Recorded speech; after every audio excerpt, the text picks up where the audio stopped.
questions for Coach? Which I guess just being able to come back home, SEC opener. Where do you feel like your team is? Is health probably still the biggest question for you heading into this one? Yeah, and even when you get some guys back, like Cole Foster coming back, but it's still a little slow coming back. It doesn't mean somebody's going to be mid-season form. They might have to play into it for a few days. Hope not, but you have to be prepared for that.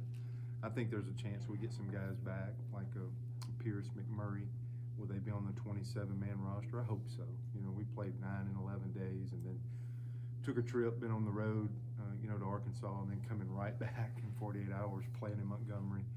And then this has been an early series. So, there's been a lot of playing and traveling here for this ball club. But the batting practice, Pierce might be DH instead of being in the outfield first time back.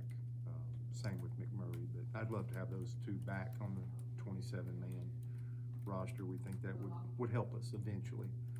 I think I was just sitting around the table talking that usually I'm a pretty patient type guy and stay on a process, and really have tried to do that with this team with so many young pieces. It's a challenge sometimes with a ton of young pieces, but there's a positive back end to that where, we're getting some young players that are huge pieces of our future that are already getting great experiences, like playing on the road in one of the toughest places to play in the country, etc. But we'd like to have what we think is our best team together to move forward. So no excuses. Getting some guys back will be huge.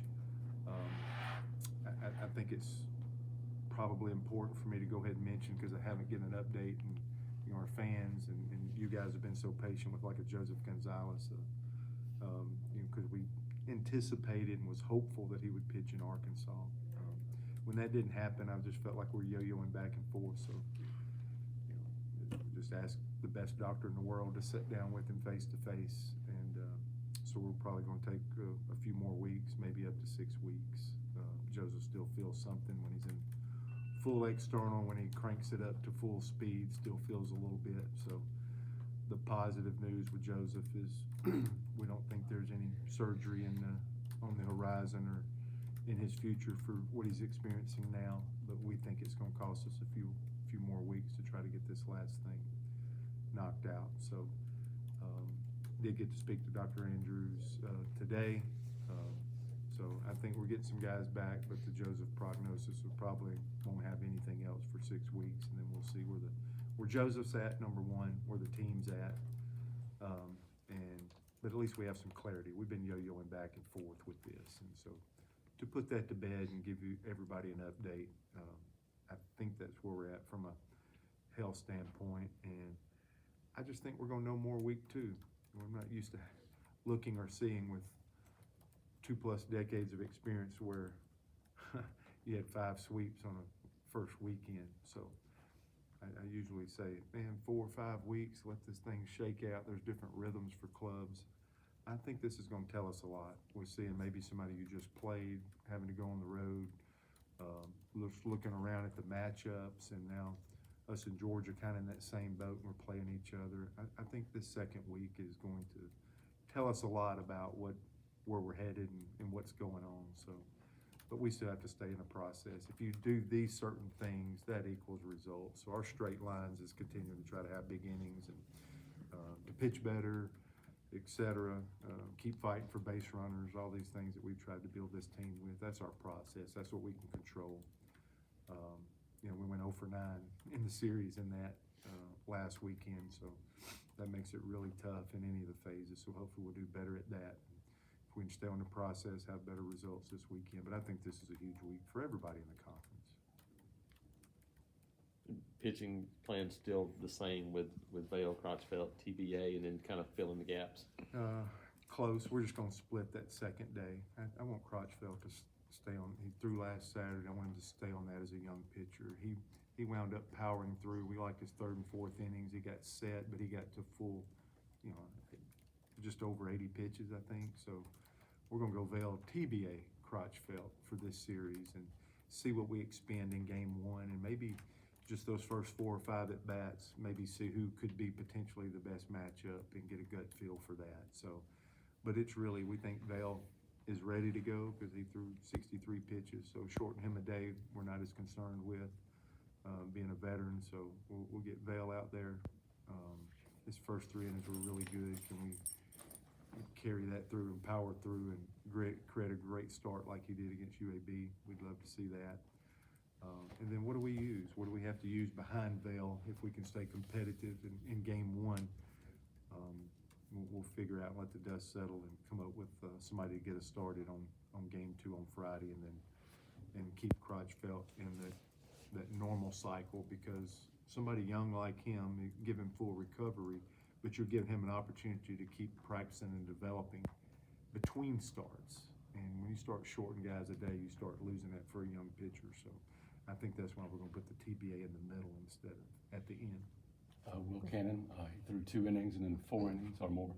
Are you stretching him out for a purpose, or is that just the way, he's pitching well? Could you talk about how well he pitched last week? I think pitching well is a good way to start the conversation. It's 3 pitches, change up, a slider, a fastball, so that allows you to flip a lineup more. I just think he's a developing guy.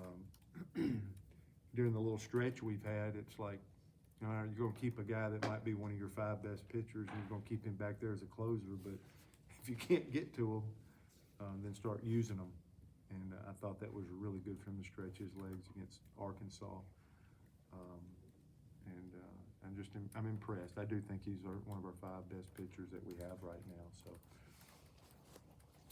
Coach Rock's done a great job with him. Will's done a great job being there ready to go. As a head coach, I got to do a good job. If it's one of our top 5 pitchers, how do I create an opportunity for him to pitch at game time? And like I said, with 3 pitches, and I thought Blake Burkhalter really developed into that. He used the changeup. He used all 3 pitches. There's just the traditional closer in college baseball is just turning into a unicorn. These things are competitive moment guys, and if somebody can give you 3 or 4 innings and they're one of your best guys, we got to find a way to use them. And I think he could start. I think he could be a guy that could start that game. But I got a feeling that we're going to try to find a competitive moment for one of our best pitchers to pitch is probably what I'm thinking in regards to Will Cannon for this weekend. And Gavin Miller, it seems like he's getting more and more playing time. Talk about his progression, please. Yep, I just think it's going to really benefit our program. Are there moments for him, Stanfield? Yeah, but I think you can see it to where, like, man, these guys are going to be really, really good players, and this is only speeding that process up by the experiences that they're getting right now. So we think he can stand in and have an at-bat, and I think he's slowly proving that. I hope he's gaining some confidence from that. A couple of plays he'd like to have back. We wound up doing defensive replacement last night, but he'll continue to grow in that spot. So I think our coaches are knowing more and more how to use him, and I think he's somebody that we're all high on as an everyday player, and this is only going to help his career and his Auburn career to get all this playing time early.